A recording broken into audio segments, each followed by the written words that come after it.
kad se mama digne i drekne, onda je mir, koji traje kratko. Koji je kolji.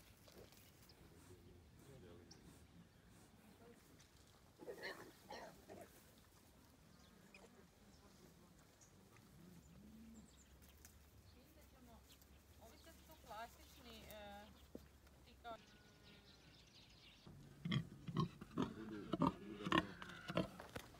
Uvijek je zanimljivije u društvu.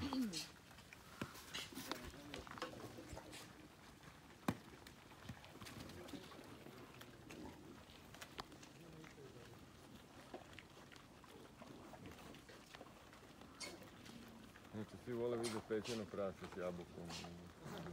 Ja volim vidjeti